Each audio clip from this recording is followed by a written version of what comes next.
Hey everybody, welcome to this week's edition of UGASports Live. Thank you for joining us at 7:34 on a Tuesday night. Sorry, I had a little bit of an issue there getting us started. That's what happens when Dane's not around. I screw it up. But I'm joined by Jim Donnan, the former Georgia Bulldogs head coach, the Hall of Famer himself, the man that you are all here to listen to as he's going to break down Georgia's 12-0 season, plus look ahead to LSU as the Dogs are the reigning SEC East champs, but they would like to make that the SEC champs. It is a ring that has eluded Kirby Smart. He's had 4 trips to the SEC championship. He's only won it once, so you know that he really wants to get this one. We just saw the playoff committee give out their rankings. The Bulldogs remain number 1. We'll talk about some of the other teams in there, and I guess Alabama and Ohio State are kind of rooting for just absolute chaos this weekend. But the Georgia Bulldogs are in control of their own destiny, just like you were in control of your destiny, and you chose to spend your Tuesday night with us, and we appreciate it. Coach Donnan, I think before we get into LSU and all the comments and all the questions we have, we're looking ahead to LSU, but I would like to take 2 seconds, 2 minutes, however long you like, to look back at the fact that Georgia finished the season 12-0, and I just think that a lot of people kind of expected that. Georgia was favorites in all their games, but I still think that is a major accomplishment that we should not just run past. Yeah, I've known a lot of coaches over the years and have been around football, but very seldom does a team have a chance to win during the regular season. It just doesn't happen, particularly in the way everybody's so competitive now with transfers. But just a real testimony to Coach Smart, his staff. The players really deserve most of the credit, just the fact that they bought into what was necessary to develop as their own team, their own core, started their own little bit of identity, weren't caught up in comparisons and trying to be something that they weren't. And part of being successful in any endeavor is meet the standards that you have for yourself. You measure success in degrees. Success for some people winning just a few games, others maybe 500, others, lose a couple. But incredible standard here now that the fans are expecting. Pissed off when you don't beat somebody like really badly. And it's just last week was a very tough time to get with everything hanging in the balance. And you look what happened to LSU. I don't know if they were looking ahead or they were just outmanned or what, but we took care of business and we got the victory. And it's just an amazing whole 6-7 years now, the way this program is built to sustain itself too. I mean, I was over there a couple of times here in the last week and just looking at some of these younger players and the way they look now compared to they looked last January or last even June just makes my mouth water. I mean, really, I always say that about certain guys, but just potential is one thing, but performance is another. And our performance has been outstanding. I credit Kirby not only with what he did with the reassembling the team, but also the staff. Yeah. I mean, 4 coaches off your staff, particularly a coordinator that has been kind of your right-hand man defense. Boy, and play like we have and keep up standards. But the unfortunate about it is we can't everybody just go off to Panama City and have a good week. Hey, you got to get rolling now. Now's where the dance is starting. And but I like the position our team's in going. I mean, we've been laying in the weeds a little bit, I think, holding back Stetson, I think, just from the standpoint of not wanting to put him on the perimeter, get him hurt, and limited his exposures. But I think he's a similar playoff run by Stetson Bennett that he had last year. So you think they kind of cut him loose against this LSU team, or knowing that you're in the playoffs, you're like, hey, we need to keep him safe and not worry about going to Carson Beck or something like that. We just need to, because you hopefully it's the semifinals and the finals, not so much. Again, I know Kirby wants to win that SEC title, but I could see that maybe that same thing carries over? Do you hold him back a little bit for this game? Oh, I think I lost a coach there. What's a good question? I'll wait for him to come back and rejoin me here. The point being, when Kirby Smart was talking about it, he seemed very adamant about the fact that he wanted to win this game, and that makes me worry a little bit about what Georgia's going to do when it comes to, I should say worry, but it makes me wonder what Georgia's going to do. Do you fire all your guns to beat LSU for a ring? Do you show everything to Michigan? Do you show everything to Ohio State? Do you show everything to TCU? The stuff that maybe you were holding back, because when you go back to that game, that wasn't exactly that Georgia Tech game. It wasn't exactly exciting, and a lot of people thought that, well, maybe they're just they're going very vanilla. Felt vanilla. But also a little bit it had to do with the fact that they came out super flat. So that's just my take. Coach, I was asking you there before you had a little technical difficulties. I'm sorry about that. I've tried my ass off to this. I don't know what's going on, but that's the other thing. People talk about Matt and stuff like that. Who knows if you are or not, but we've got a real paradox here that I think with our team. First of all, we're not as good as everybody would think we are. We've got issues, but we're a lot better than maybe I think we are. So it's a real situation where I have a tendency to see some things maybe that, as an old coach, that maybe other team doesn't know about. We've just got to be careful that we protect people like Bullard and man coverage, that we do a better job with our outside backers not getting caught inside. They're not athletic enough to make those plays like Nolan Smith does. And then offensively, wasting a few plays once in a while. We just have a tendency to, kind of get on a bad roll there. And we got to target 84 more. McConkey didn't get any targets last week. Only threw 4 passes to wide receivers. But we ran the ball so effectively it didn't matter. And then get the ball to – but it's going to be, in my opinion, I don't know. Y'all got somebody named Bulldog Bob. Maybe he could get on there and say, but if you look at the 4 teams on the that are out there left, we got better players than the other 3, top to bottom. I just think we do. We're so much bigger than Michigan. We're actually bigger than this year. LSU's small defensively. Got a lot of transfers. TCU, good overall team, got a solid quarterback. But and then, Caleb Williams, who at one point was coming to Georgia, could win a Heisman Trophy. They got a good offense. Their defense is really bad. I'm talking about not even – you can't even average. It's really bad. They get some turnovers, but you watch well, that answers one of the questions we had, though, is how does Georgia stack up against the other teams? So let me pull that one up real quick because I really want to get to that. I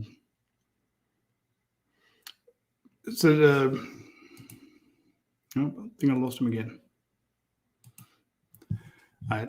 I'll answer this question, Coach, while we wait on you to come back. The questions from Pierce Outlaw. Assuming the other playoffs team come from the group of Michigan, Ohio State, TCU, and USC, what is the biggest obstacle between UGA and another national championship? Best matchup, worst matchup? Pierce, I'm going to say the biggest obstacle for Georgia is Georgia. You've seen them play completely two different teams. You've seen them play the team that just destroyed Oregon, put the a whip into South Carolina, just blew them out of the place. Then you saw a team that struggled, gave up 22 points to Kent State, just weren't hitting like they wanted to. A team that let Georgia Tech hang around a little too long. This is a team that had an issue with Missouri. They scored 16 points at Kentucky. When Georgia's hitting on all cylinders, and I'm not trying to come across like a homer here because I'll be the first to say that I agree with Coach there, and that we do see some warts that this team has. This team is not as talented as last year's team, but they're still more talented than any of the others, as Coach just mentioned. I'm not trying to say one versus the other. You can, I'll let Coach say, which team he thinks is the better. So, Coach, the My question next move is to go out there and hang off the end of my car and see what happens. but I want to apologize to everybody about this, because that's I promise you, I've been looking forward to this show all day. don't worry about it. I've been doing a lot of research, and also have kind of looked at our team and kind of give you state of the dogs. But hopefully we won't have any more faux pas here. So, Well, don't worry about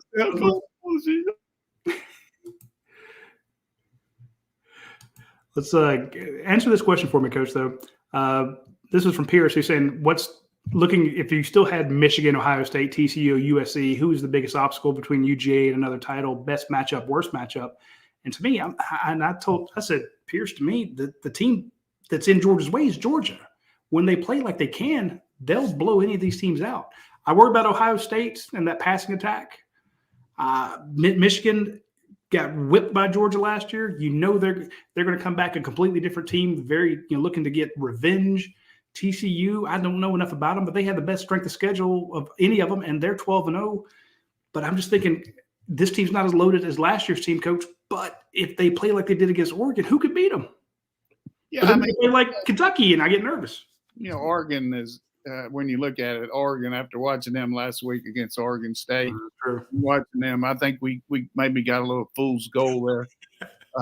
But now you look at the fact that we beat 4 teams in the top 25, 2 on the road, Mississippi State and Kentucky, plus Tennessee and Oregon.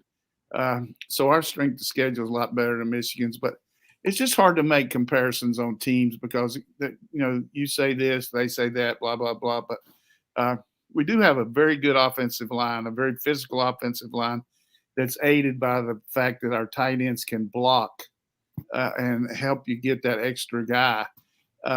We might not have the dynamic backs, but we got guys that can, particularly with Milton coming on strong here and showing you what his ability is, that can really hurt you out of the backfield.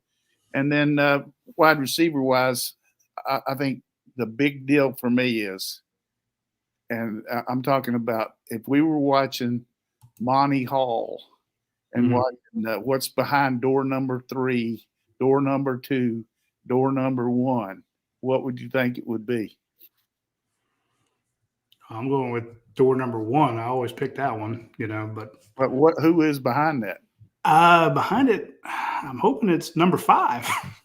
Unbelievable you got that right. Because I think AD Mitchell, number 5. I think he's been laying in the weeds here the last couple of weeks, and probably could have played a little bit earlier, and they just said, "Look, hey, you ready to go?" And he'll be there. It gives you a real spark out there. Although Rosemary St. Jack's playing good, got a lot of confidence. You add that to the mix, and you add the big play ability that he showed last year. All of a sudden, that just really helps our play action game, because right now everybody's playing the underneath stuff on play action. Really jumping Bowers and Washington and all that. Usually when he bootlegs out and they go in the flat or come across, wide open. But the last couple of weeks they've been covered. But all of a sudden, if they try to jump that, and you got AD Mitchell going down the sideline, and of course we show about every 2 weeks we'll throw one deep to 11, and he can go deep too. And he scored.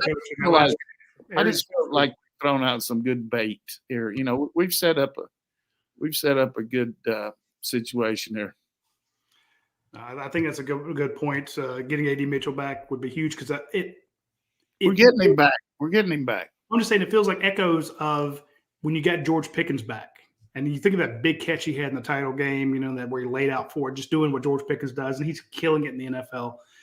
With AD Mitchell back this weekend, and he did get in on the one play last week where they tried to get him to jump off sides. He didn't get an active snap, but they put him on the field just to kind of say, hey, make the other team deal with it. Now all of a sudden LSU, they don't have film of him this year, so hopefully he torches them. But again, Arian Smith just there in the scouting report, but I think everybody will understand that LSU's got a lot of transfers, guys from other teams playing, have had some mix and match in the secondary.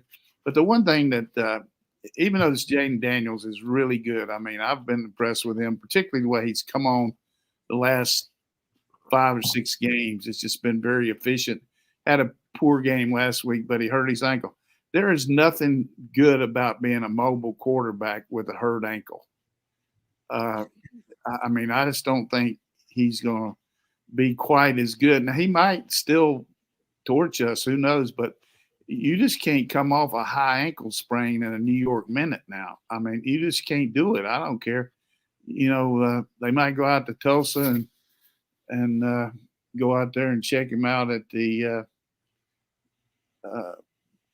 Oral Roberts or something, but I don't know. So, I mean, is that what it is? It's high ankle sprain?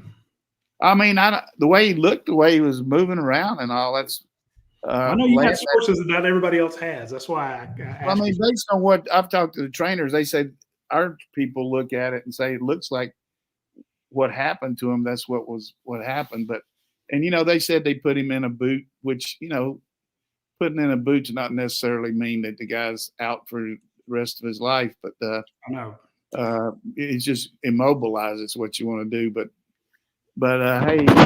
We see a lot of Georgia players walking around campus in boots, and they play all day Saturday. That's just the way to do things. But I mean, I think you probably should just rehab it over the next couple of weeks and get ready for the bowl game. So there you go. We'll get a question for PA Dog. We're going to ask in just a moment. He wants to know what LSU's strengths and weaknesses are, Coach. So I'm going to let you ponder those.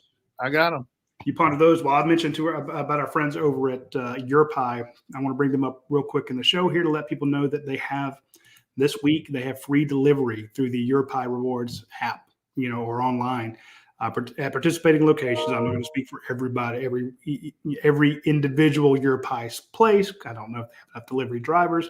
The point being, you can get the signature pizzas, the custom pizzas, the salads, the breadsticks, you know, all the wonderful stuff they have this week at Your Pie with free delivery. So hit them up. That is a great promotion that they are doing. It's very easy to order online. It's very easy to order through the app. You can order today. It's still double points Tuesday for your lunch tomorrow, your dinner tomorrow, your lunch or dinner on Saturday after, you know, before or after the SEC championship game. So you can hit them up and get it ordered exactly like you want it. Also want to mention our friends over at Athens Ford. They are doing the Angel List. Now, the Angel List is pretty cool because on any vehicle you buy out there, they're going to contribute $100 to the list, the Christmas list of a kid in the Athens area. This is the Angel List benefits the Salvation Army and Toys for Tots. And it's not just, okay, you know, 6-year-old kid, boy, give him a G.I. Joe. You know, they ask him, what does he want? Kid tells them. They go and get those gifts. So that they're always doing something in the community to take care of Athens. That's Athens Ford. You know, it's in the name. Get over there, get a vehicle from them, and know that you have peace of mind with the lifetime powertrain warranty on any of their new vehicles and many of their pre-owned vehicles. Of course, anything with the certified pre-owned. Just about anything under 80,000 miles, which of course is the vast majority of their vehicles. Check them out. They also have quite a few vehicles in stock. That is rare at this date and time. But hit up our friends at Athens Ford.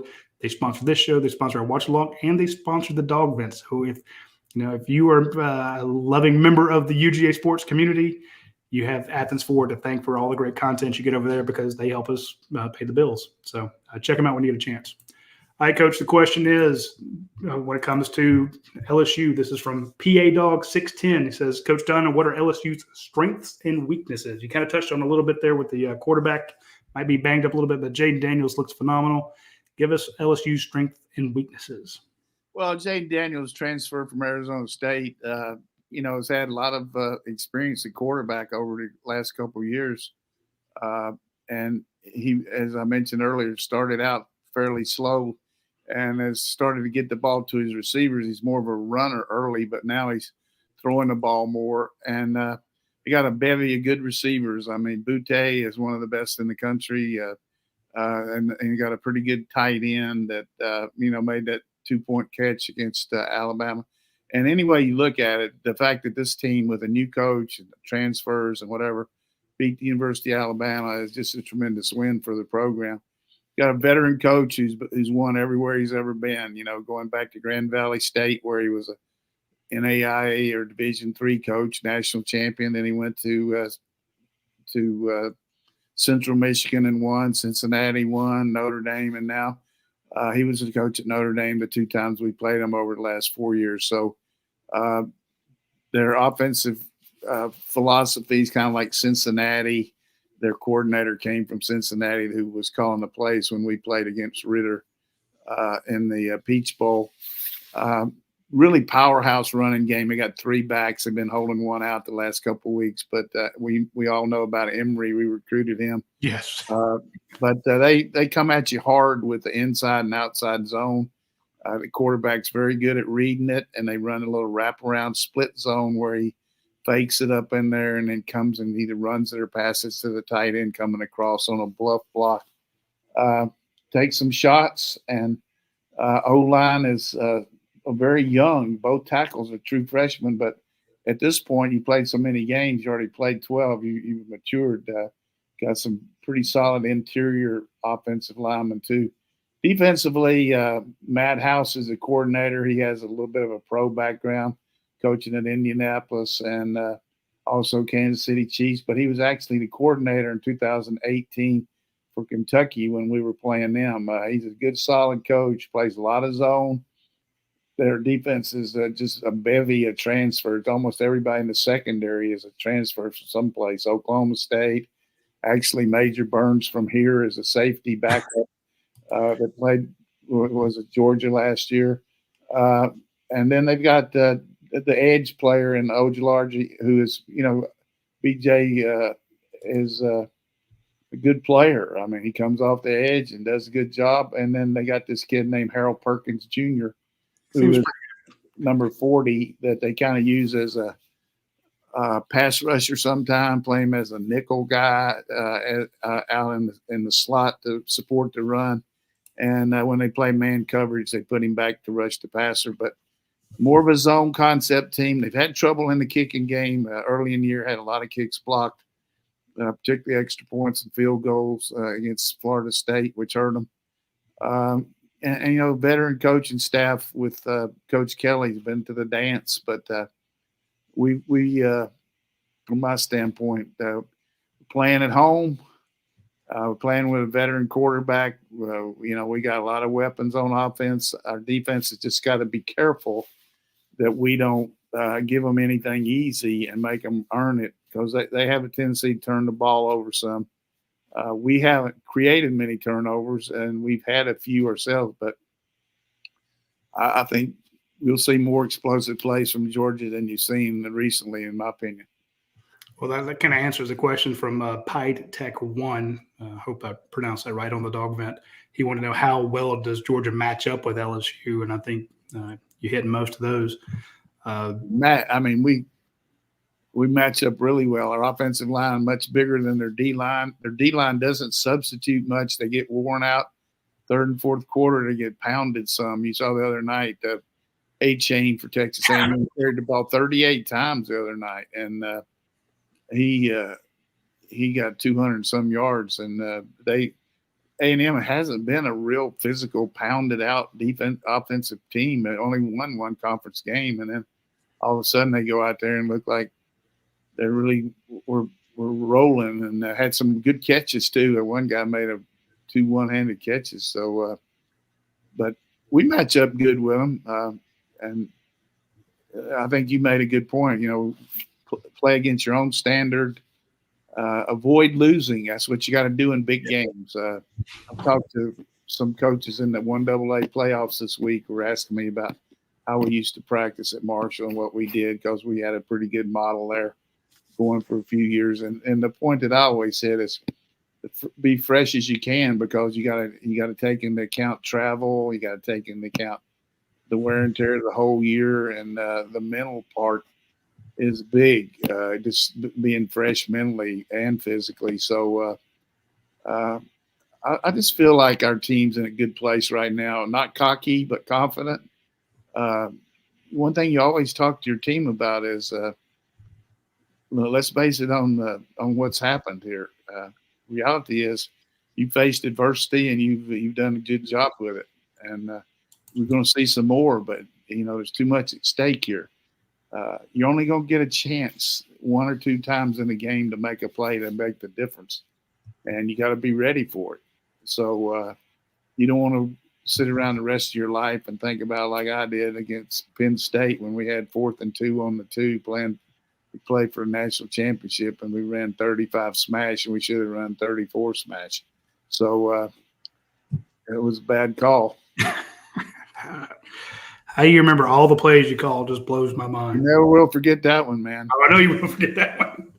Joe Pa said, "I knew you were going to run it there. I knew you were going to run it there, Jimmy." Yeah. No, so he rubbed salt in the wound. Bastard. We do have I want to go back to another question that we have on the dog vent, asking you to look ahead, Coach. He says, what's your best scenario for matchups in the semis and the national? But before we do that, speaking of salt in the wound, I want to add friends over at Prime Shrimp.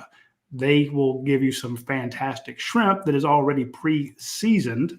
Okay, so you can check it out. It's a fantastic concept where basically Prime Shrimp, they peel, devein, season shrimp. They put it into these plastic bags. It comes in a insulated bag. They ship it to you. You order from them. It's very simple. If you could cook boiling bag rice, I know some of you folks did this when you were at UGA. You had the hot plate in the dorm when you weren't supposed to. You boiled water. You put the bag of rice in it, minute rice or whatever it's called, and then you took it out and your rice was done. It's the same thing with their signature shrimp, their French Quarter Alfredo, the garlic herb butter. All you got to be able to do is boil water. If you can boil water, you can have fantastic shrimp. Use promo code UGASports to get $20 off your first order.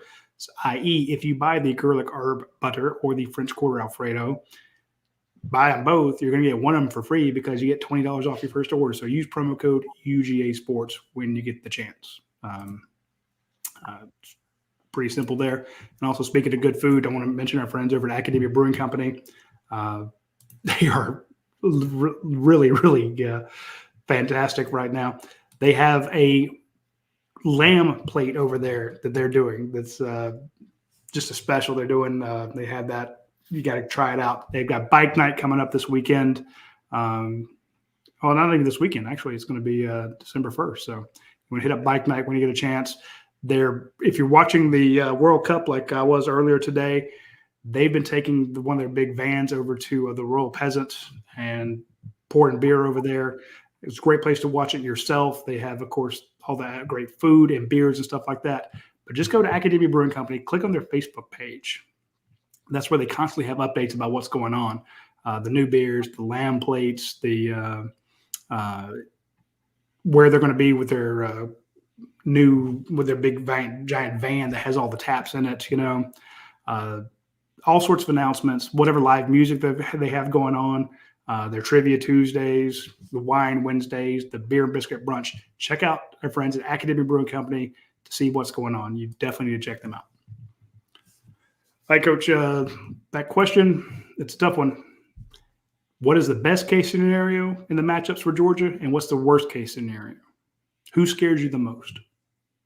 This is from certainly all three teams are good. I mean, no question that they got things that you got to worry about. When you from SC standpoint, they got one of the best quarterbacks, that's come down the pike here in the last couple of years, and Caleb Williams. Really good skill people, but defensively, probably the least talented of any of the groups that you could play. Michigan has the ability to run and pass, and so does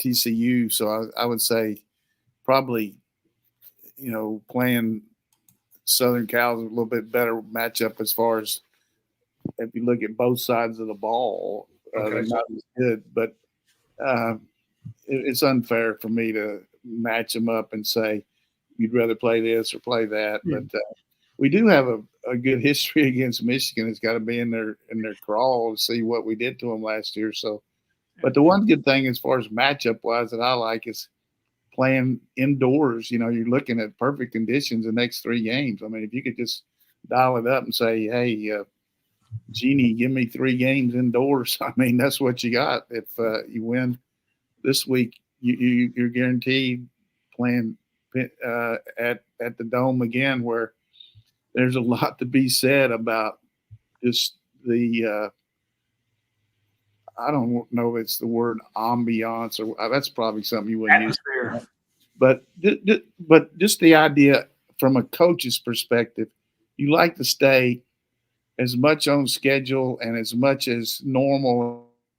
Plus, all of a sudden, if you're playing a game in Atlanta, we don't have to go over to Atlanta to work out. I mean, we'll have to go over and stay and do some of the prescribed things that go with the bowl game and all, you know, a couple events. But I know when we played before over there, you know, our guys like to be over here and use our training room and use our indoor building and use a crowd noise that we can simulate there instead of going over to Georgia Tech and practice. And you know what I mean? So Yeah. and Or look at a bowl game when you're working at some high school gym. it's nothing against the Tech or anything like that. I'm just saying just the construction of your schedule would be very workmanlike. So you would be doing something for the 3rd time this year.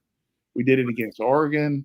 We're getting to do it against LSU. And now we're going to, I mean, very seldom would you ever hear of somebody playing 3 games in 1 year at a neutral site, the same place.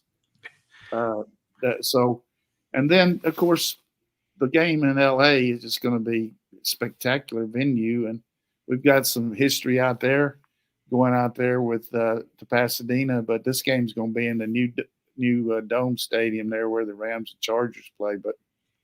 But I would hope that anybody that's listening to this would not say that Jim Donnan's projecting all that, and then all of a sudden Kirby says, "I mean, what ain't that?"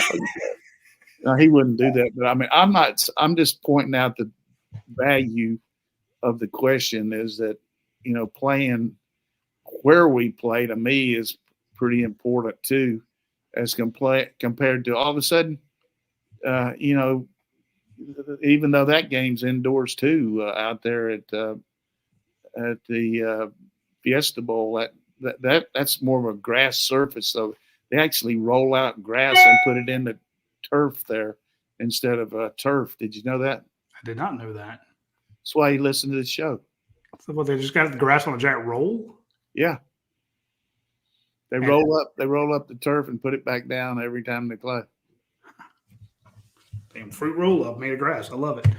So the only one we didn't touch on though would be TCU, but I'm with you when I think about, you know, the way Georgia played in the cold and the rain, you know, at Mississippi State and Kentucky. Those were kind of miserable. They looked so much better the second half and a very nice weather here at Georgia. Getting everything inside, you take away the wind, you take away the cold. That looks really good. Variables of wet ball. Right. And I didn't mean to not give TCU some love. I mean, seriously. I was about to ask you about it. So. We're going to get a good scouting report on them because one of our new coaches was on the staff there for albeit a couple months, but he knows their players. And they got a really good quarterback, a big kid that can run, and they got really good receivers. Defensively, they play kind of a bend and don't break. Lincoln Riley's brother is actually the offensive coordinator. He's doing a good job for Coach Dykes. And, you know, any way you look at it, Gary Patterson, next to the coach at Iowa, was the longest tenured coach in college. And last year they asked him to step down, and he finally did. And, you know, he's an analyst now for Texas. But, boy, I tell you, TCU took advantage of the transfer portal. They got a lot of players on their team that I you know, that weren't there last year, and won so many close games, including the one where they had to walk off field goal with 1 second to go. I can see them realistically. Nothing against TCU, but I can see Kansas State, the way their quarterbacks are running and the way their defense is playing. They got a little running back named Deuce Vaughn or something like that that is just hard to tackle now. I mean, I watched them against KU last week. Of course, KU not that great defense, but I'm predicting that TCU might lose that game. So TCU loses, then Ohio State. I still think they'll be in though. Oh, okay. So I think the only one that'll lose and be out would be USC because they all of a sudden they're out. Okay, so let's say USC loses to Utah, then all of a sudden number 5 right now is Ohio State. Alabama is 6. Everyone just assumes that Ohio State would move up. Ohio State's in because they beat Penn State. I mean, the Alabama 2 losses. There's no way they're getting in. I agree. Of course, I'll just like everybody else. I'll believe Alabama's out of it when other teams are in it. Oh yeah, that's good. I would more than likely put. It's just a question of whether they would put TCU 4th and Ohio State 3rd. Right. Which I think they would keep TCU at 3rd. Just you don't want to play. You don't want to have a Michigan Ohio State rematch. But exactly. The only way they could do that is to avoid that is put us 2 and Ohio State 3. But I don't know how that's going. That's all. But I would say in order of teams getting upset, the biggest upset would be Purdue beating winning against Michigan, and then the next one would be LSU beating us. Then the next one would be Utah, which is not an upset. They've already beaten SC, and then you got Kansas State, who played a really tight game with. Kansas State lost to Tulane this year. I mean, that guy's done a good job, 10-2, but that was a bad loss for him at home. Didn't he just sign a contract extension today? Yeah, I think he was. They were talking about him maybe at Tech, and looks like Brent Key's going to get the job. So we'll see how that goes. And Auburn's made their commitment to they're going to cheat. That brings up the question from Big Sky Dog, and we'll get to some of the other ones on the vid in just a second. Big Sky Dog says, Coach, give me your thoughts on Brent Key and Hugh Freeze. So I like Brent Key. I think he's done a good job over there. He knows the Saban model. He knows the school, having been a player there, and they were a well-coached team. I mean, they were prepared for us, and he got as much out of those kids as he can. But you got to get some better players. That's the number one thing. And then, I think that conference is just a difference in the depth of the number of players. As far as it's going to be the Wild Wild West over there at Auburn. I mean, everybody's going to need to buy a lot of yellow wood, I guess. I did catch that. I was trying to host when you cracked me up. He freezes. I don't know that Hugh Freeze has 2 wins against Alabama, but they seem to be. That's like I don't know the man that well. One win was just an unbelievable ball bounced off the guy's helmet and he scored. But he's a good coach, and he's got. That's what I was going to ask. How good is he? And regardless of, the indiscretions, I mean, you forgive anybody. Hey, forgive them and all, but that's one thing. But it's hard to forgive the cheating they did. I mean, you got Larry Tunstall down there, got 3 different rent-a-cars. How can a guy have 3 rent-a-cars as on his team? And you can't imagine how many guys were coming in there on unofficial visits from everywhere. They had guys visiting to come watch games, flying them in. I know for a fact they had girls that were posing as cheerleaders that weren't exactly cheerleaders. They were ladies of the night. And so, hey, he's going to rock and roll over there. They're going to win. They might get thrown under the jail, but they're going to win. They work for Bruce Pearl. Hey, here's the thing about it, though. What a guy there on his press conference today saying, that he thinks maybe Nick and Miss Terry might be a little worried because he's the coach. Yeah, Nick's sweating his ass off tonight, I promise. No, it's I don't want to piss off the South Carolina fans, but just like it's kind of like Kirby Smart being worried about Shane Beamer. I just don't see it. I mean, I'm sure he respects him. I went on Shane a little bit as far as, all the social media and all the doing all the stuff outside, and he doesn't, he really is a good promoter of the program. But the 2 jobs they've done the last 2 weeks are just remarkable. And 2 teams out of the playoffs. Kudos to that team. And Spencer Rattler had just an out of body experience, man. I just can't believe. But I'm happy for South Carolina, but I'm saying that's not Kirby Smart's not terrified of Shane Beamer coming. I don't think that Nick Saban is scared of Hugh Freeze taking over. Oh no, that's the point.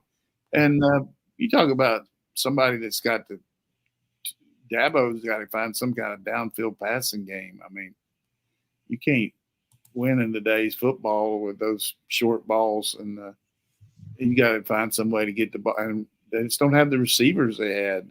And now Jimbo Fisher's convinced that his offense is okay after winning 1 game. I mean, he's already back and base it on the whole year and all that. But this is a Georgia show, and I just think everybody. What time is it? We got another. We've got 18 minutes. I just think everybody should put James Brown on and starts. I feel good, man. I feel really good. I feel James Brown good, and I feel good about. Me, I'm pretty much very low key optimist and realist, but you have to counter out my pessimism, Coach. Well, there's reason to be pessimistic the way we played the last couple of weeks, but I think we've been laying in the weeds a little bit too. So you think they were calling vanilla plays or just? I don't think. I just feel like we're protecting Stetson. I think we weren't doing anything that gave him any chance to even think about keeping the ball much, or when he has run it, it's been on scrambles. So I just think you'll see more movement with him. I think you'll see more balls to Bowers, and again, adding A.D. Mitchell is like, I mean, every time it rains, pennies from heaven. That's what that is, right? A.D. pennies from heaven, man. I love it. And I think about the when he was healthy and how that teams had to react to him, and by reacting to him, all of a sudden, they take eyes off of Darnell Washington or. Well, the other thing he gives you, Ladd McConkey, and Ladd McConkey plays so much better when A.D. Mitchell's in the game. And you got him. You got the other issue, like we see Rosemy coming across and catching the square ends and catching the balls on the goal line, just a great route. But this guy's a tremendous. I'm not talking about good, tremendous slant runner, putting his ball, body between the defender and the ball. And so all of a sudden, as a DV that you've got to play that guy 2 ways. You just can't figure he's going to release outside and run the fade or the fade stop or the back shoulder. He can run a 2-way go on time, and that threat really helps you. And if you remember back to Auburn over there a couple of years ago against that really good corner on the goal line, he ran a zag route on the goal line, or some people call it zag, some people call it zig, where he came inside, planted his inside foot, and whirled back out. Had about 4 feet of separation by the time the ball got there. Yeah, and he's a really good route runner, hand-eye coordination, and any business, you got a good vice president. He's had COVID and been out for a couple of weeks. Now he's back helping you make money. I mean, that's the same thing here. We got AD back. Well, that brings up a question from Alex Mitchell in the comment section here on YouTube. It says, do we see certain position players play more snaps like Robert Beal or Kenny Mack? Now that it's. I think so. I think you win the game, and but the addition of Milton has really helps from the standpoint of a power inside guy to go along with Kenny going, and then of course Edwards. You don't realize how quick he is and the way he's just a good change of pace guy. So, but Robert Bill's a good, solid player. I mean, he's not a dominant difference maker. But playing out there with the other 10, he knows our scheme and he plays his technique. Chambliss is the same way. I mean, he's going to give you all he's got. Yeah, but we're getting a lot of questions about Chaz Chambliss and Robert Beal, just because it's different than not having Nolan Smith up there. And I guess everyone's like me; they're always looking for the weakness, the Achilles heel. What can you do? What do you want to do? I mean, you took the words right out of my mouth. I'm like, there's not. Hey, all those people. What would you like for him to do? We are who we are. We can't do anything about it. You know what I'm saying? The guy your best player got hurt, so. Even though it's a weakness, I don't think it's a weakness. It's just not a strength. You just say, look, we're going to play around that, and we got ways to do that with different people coming in the game. Michael Williams has been coming in. Washington's coming in. There's some good schemes that we can use personnel wise, and I'm a little impatient on some of that stuff when people say it, and I apologize because they're right. We do have, but what do we have? Who has 88? Who has 10? Who has Keely Ringo? I mean, those right there. We got 4 first-round draft choices on his team. Jones is going to go first round. Keely Ringo, Carter, Washington. I mean, I hope Van Pran comes back next year. That'd be good. He'd be down the road a little bit, but just I guess you got to look at and analyze it and everything. And my suggestion to everybody this week is chill and enjoy it. I mean, you're never going to get a situation like this again in your lifetime.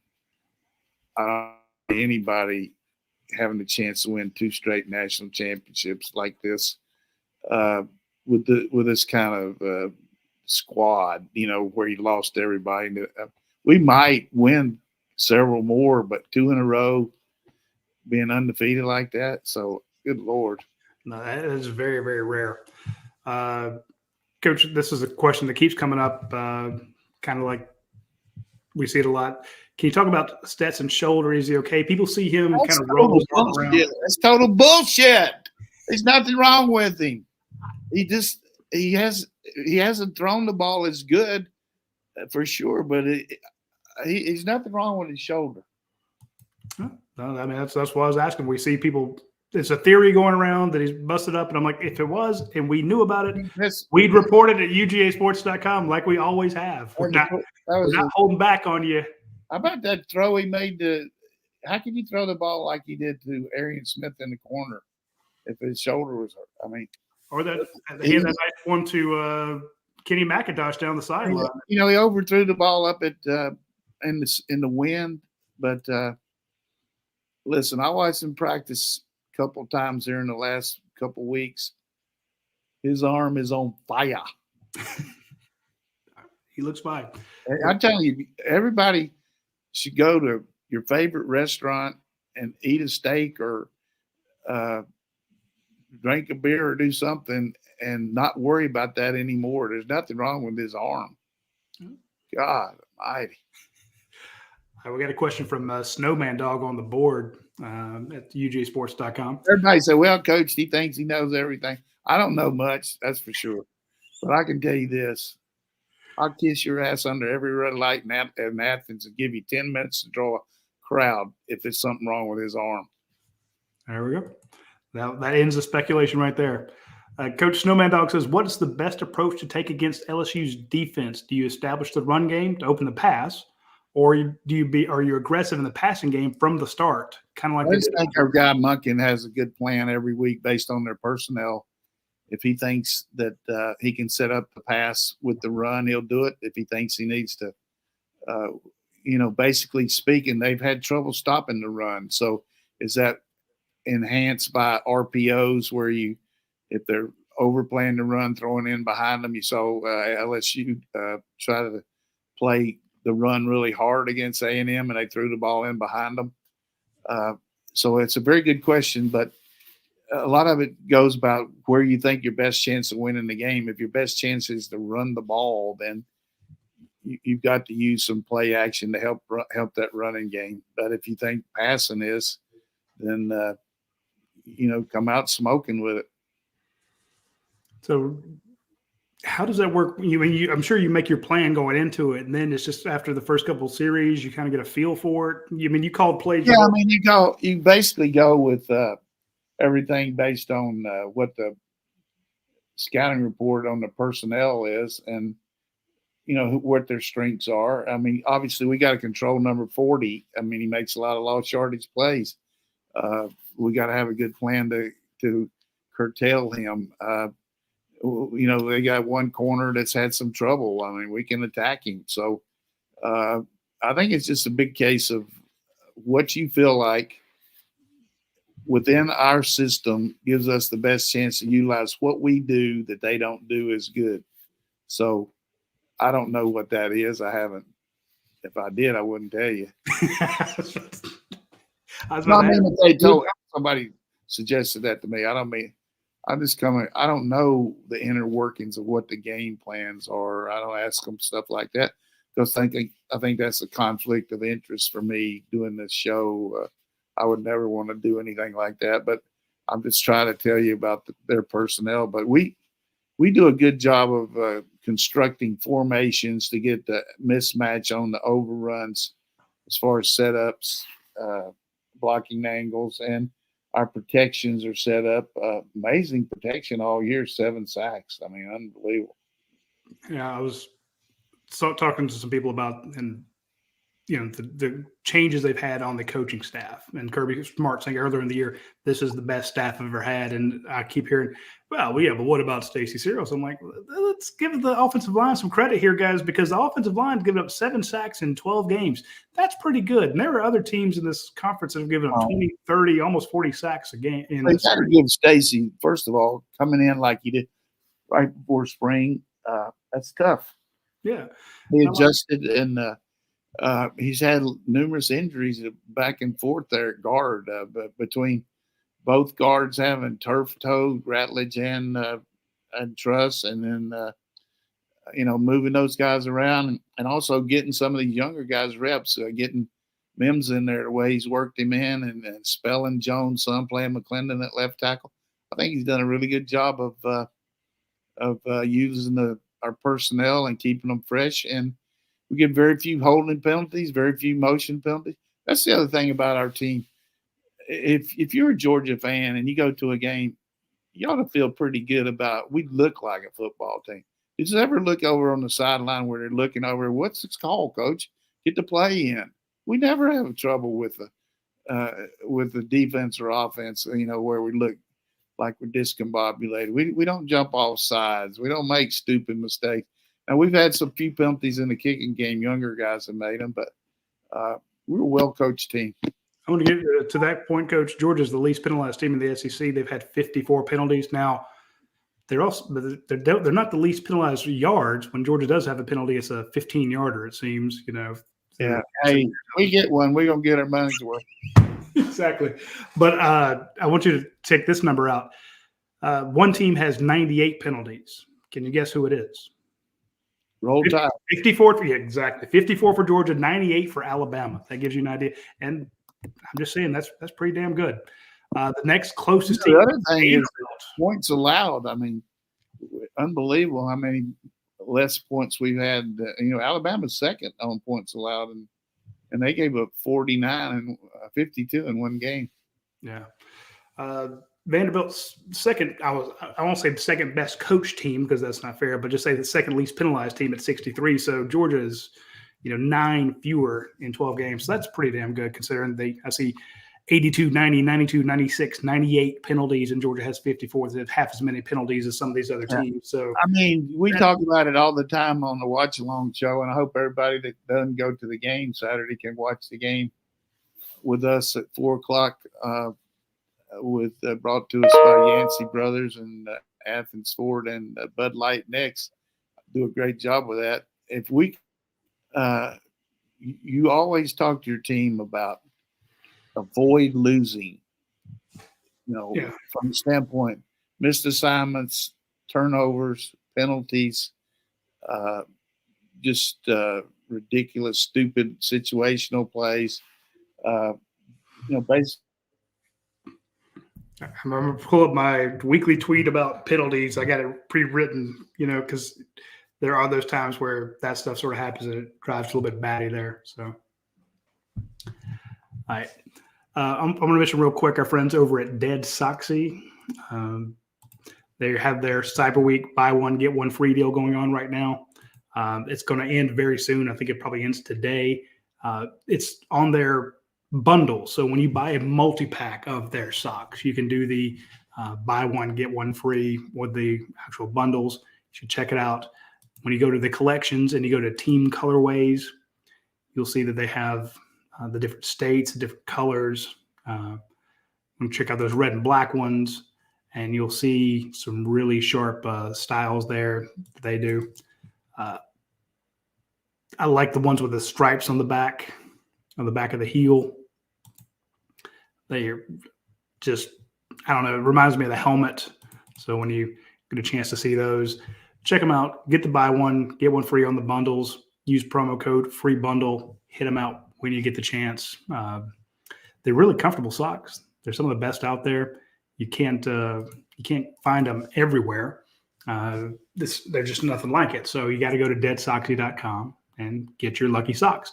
This would be a great weekend to have lucky socks. You got Christmas coming up. You got playoff games, SEC title game, hopefully a national championship game. If you're going to get something, now's the time to do it. Try them out when you get a chance. Also want to mention our friends at My Perfect Franchise, Andy Ludecki. If you're trying to get out of the corporate rat race, you want to do something new. You want to get you want unlimited pay time off. You want to create income and wealth. You want to gain control of your income and schedule, diversify your income.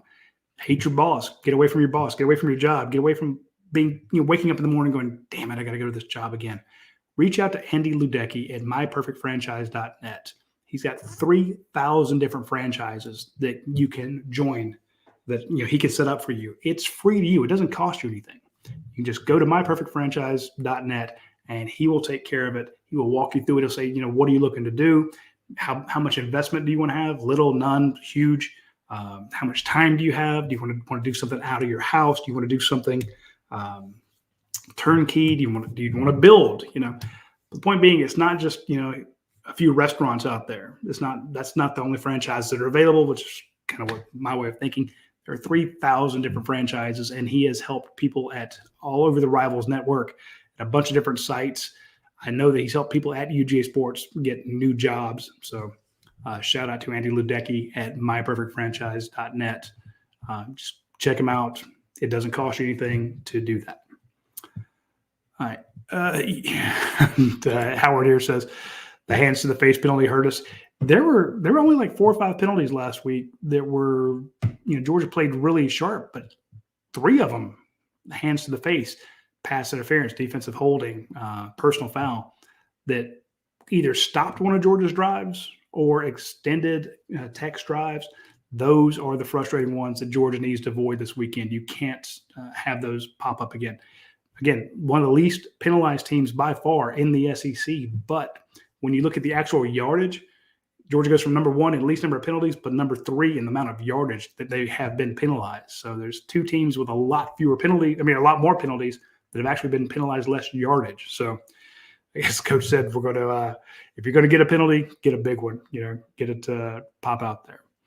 Howard also says that Marcus Rosemy-Jack Saint will show out and have a monster game. It'll be very interesting what happens when you bring in Marcus Rosemy-Jack Saint and A.D. Mitchell.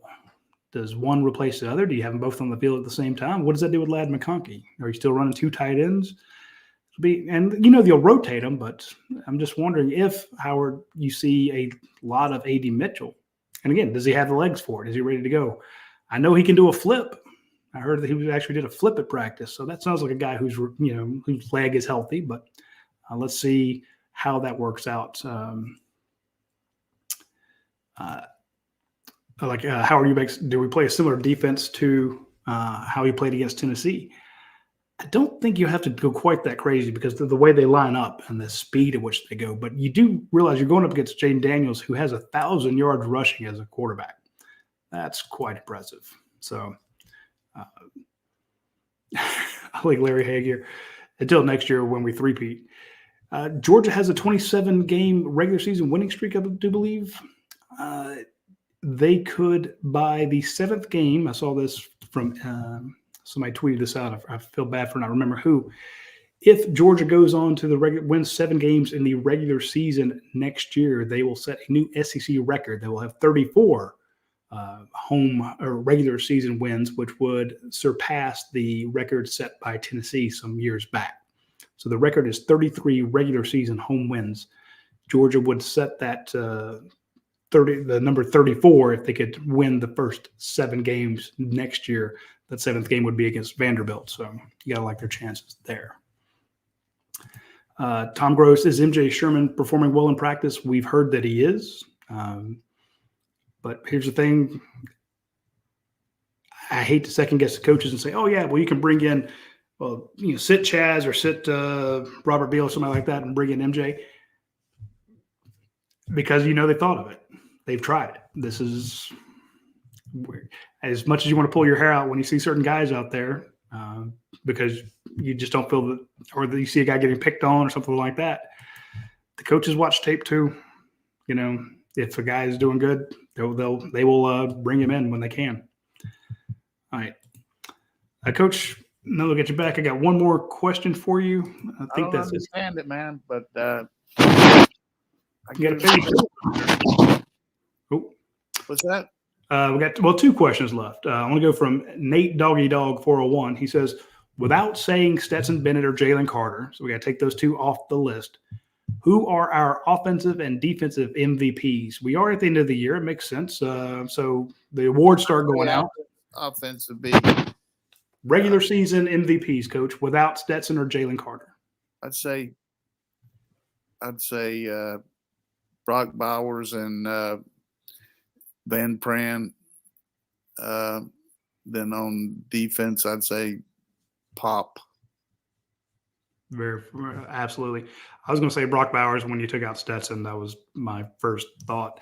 And then I was going to say Chris Smith. Just for the – Chris is good. I mean, there's like – But Smile Mom in the last 3 games. I mean, if he'd been around all year, maybe him. Ringo's had a good year too. I mean, you can't stop everybody every play. But, I mean, the other day he had 9 targets, gave up 3. But, I mean, was that it? 9 times he only had 3 receptions? Yeah. Wow. See, that's why we have you on the show. We learn stuff. I hope so. It's not because I'm an internet freak. That's for sure.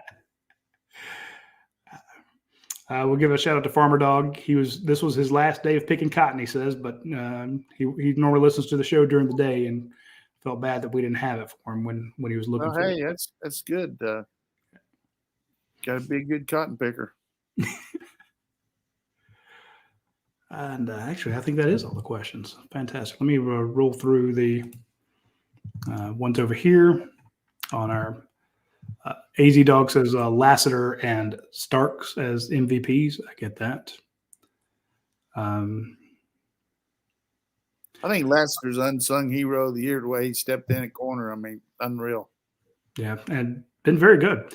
Here's a good question from Tyler Alexander, Coach. Says, what will be the defense's approach to balancing the need for pass rush versus keeping containment on the quarterback? Any chance we use Smile Mondon as a spy? Yeah, I think we got to spy him some. And then, again, down and distance help you a little bit. You've got to make sure if you play man coverage against this guy in particular that you don't let him break containment, because then he can not only get a first down, he can get big gains because you don't have any run support. So, we're going to have to mix up our coverages and mix up our underneath rushes. But the thing about a game, when you play a mobile quarterback, I'm a lot more interested in pressure than I am just pure out sacks. We pressured the heck out of month, of Hendon Hooker, which, was very effective. And we brought some different outside pressures with our star, Bullard coming off the edge and things like that. But I think we'll be very careful about going crazy rushing this guy, though. I mean, because they can bust the run on you too. Those inside runs that, one like the other day when Milton broke the one, up the gash, they can do that when you all of a sudden there's a 3rd and 5 or 6 and you think they're throwing and they bust that. So their best chance in this game is big plays. I think I don't see them sustaining drives against us, but they can make some big plays, and we've been very good about not giving up a lot of chunk plays. Georgia's one of the best teams against the third down. We've seen that. And LSU's a little less than 50% success on third down, although I think a lot of teams are around 50% or below on third downs. It's a tough one. Yeah, I'm telling you, I used to Friday night. Sometimes I'd sleep okay, but 3rd and 6 and 7, man, that's a nightmare thinking. And of course, you don't worry about 3rd and 20. I mean, what can you do? I mean, hope you get the punt off right. I hope you get a penalty or something. But situational football in the championships is what it's all about, fans. Playing in the red zone, playing on short yardage, making your kicks, not giving up a possession with a stupid play by a penalty on 4th down and letting them keep the ball, or an onside kick, or just you got to be ready for situational stuff and understand that the other team feels like they're out, man. They're going to take some chances. Yeah. They're going to be ready to fake. They're going to be ready to fake a punt. I mean, steal a possession on you. Yeah, that's you nailed it.